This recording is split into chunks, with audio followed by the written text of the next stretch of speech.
And especially with lead generation, I'm sure that's with automotive campaigns very similar.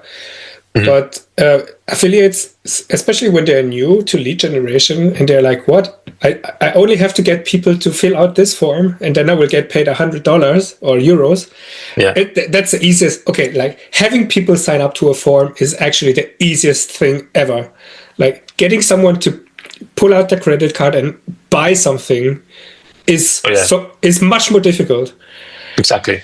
But when you have a lead generation campaign, the quality of the lead is the most important KPI, I guess. Because if I would tell everyone, I don't know, go to London and drive a Maserati for free, yeah, sure, everybody would sign up for that.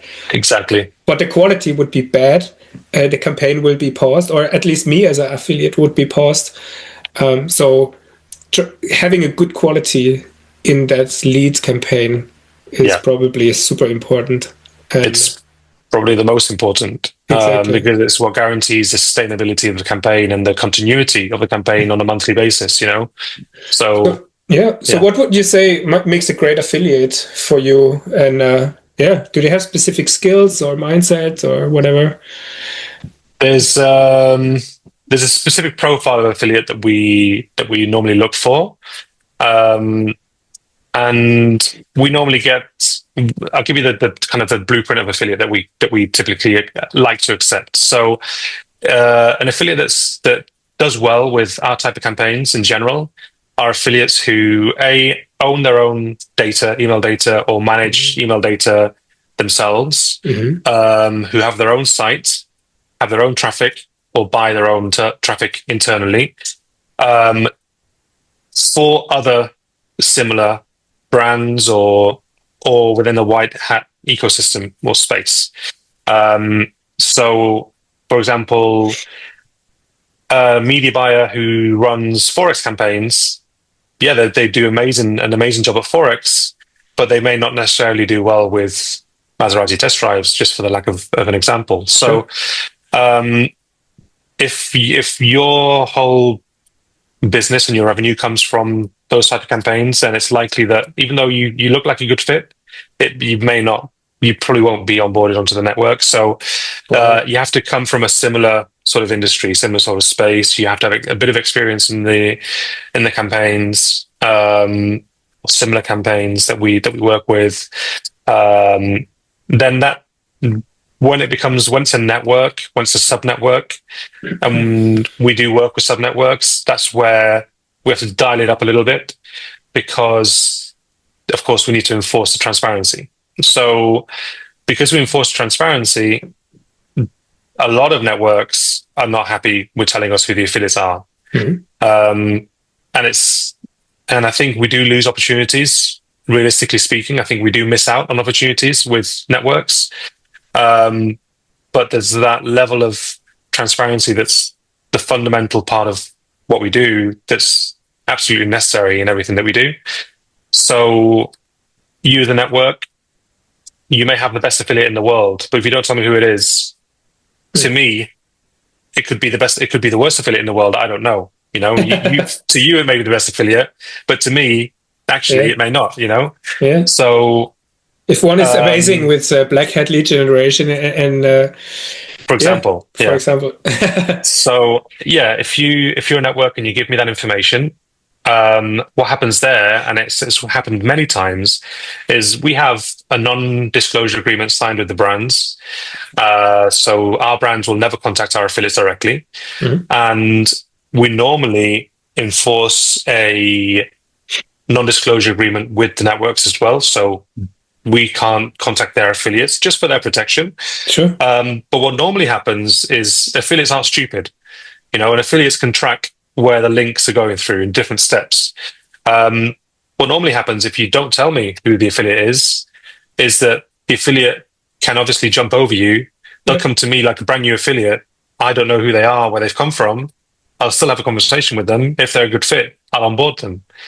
If you tell me who those affiliates are, Mm-hmm. and they come to me directly, I know where they've come from. I know they've come from your network. So I'll say, hey, just want to let you know, heads up, your affiliate that's running this campaign this affiliate ID or this name, they've reached out to us to work with us directly. I just wanted to let you know. And the brand will do the same thing to us. So if the affiliate goes directly to the brand, they will tell us that an affiliate has been in touch with them directly.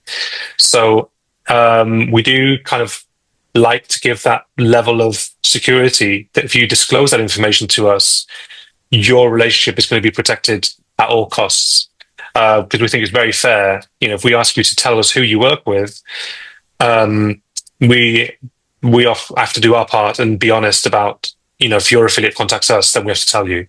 Yeah. So I think we run a very fair business, I think, and that's how it normally works for us.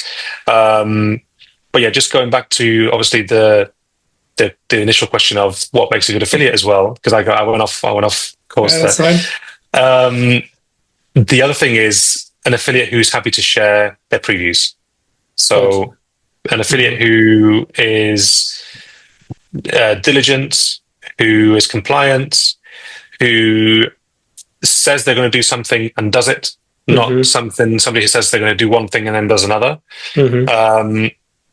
And typically, with a brand new affiliate, we like to give them, let's call them not so delicate campaigns to see how your traffic works, to see how it converts, to see how you work with us, how you collaborate with us. Totally. And then we can start opening up the bigger opportunities.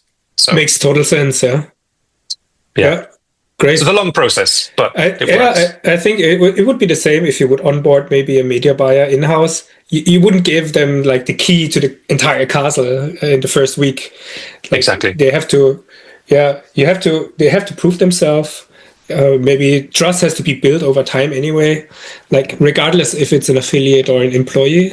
Absolutely. And so step by step, the affiliate can climb the ladder, so to speak, and get better and better campaigns. Maybe. Yeah. I mean, if we know you from a call, we don't know you from anything else. We have no metrics, no stats. Yeah. So in a way, we need you to prove that what you told me on the call is accurate. Correct. And we see that very quickly. When we have fraud prevention tools that tell us about your traffic, it's very clear when somebody is doing something they're not supposed to, very, very quickly. So luckily, we don't face those situations often, very, very rare on our side. So we're very, very fortunate in that respect. Yeah. It's a very smart approach as well, and not giving away all because one bad affiliate can sometimes ruin an entire campaign. Absolutely. Probably. It's some sort of security management, quality management thing. Yes, that makes total sense. And, I can give you, sorry to interrupt, I can give you one example actually, where something went wrong with an affiliate, not long ago actually, where we approved everything was signed off, and then they changed the subject line.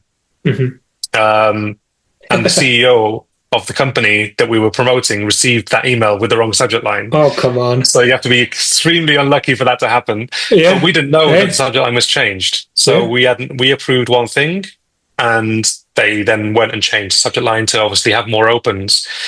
What that caused is that the client stopped the campaign for another 10 affiliates who were running this campaign and were successful. Just for one person changing the subject line made us pause the whole campaign. For 10 people also. For everybody. Made us implement new compliance measures. Everybody had to sign their own due diligence document. Everybody had to do a load of compliance procedures. And of course, the leads that were generated from that send were all rejected. Because that's the normal thing that would happen. But then in consequence of that, the affiliate was also blacklisted from that advertiser across the board. So if that affiliate wants to work with that advertiser ever again, they won't, because they ruined just by changing subject line. It seems so minor. But so serious, It seems like it's no big deal, but if you send the email to 1 million people, for example, with a misleading headline, then the impact gets much bigger. Like it's not just, but I just changed the headline or subject. But a million people saw it. Like and you don't know what happened afterwards. Maybe a lot of complaints came in from the leads or whatever. Exactly, or legal cases. Exactly. It could cost them millions in legal fees. Yeah. So it's a serious issue when it happens. I agree.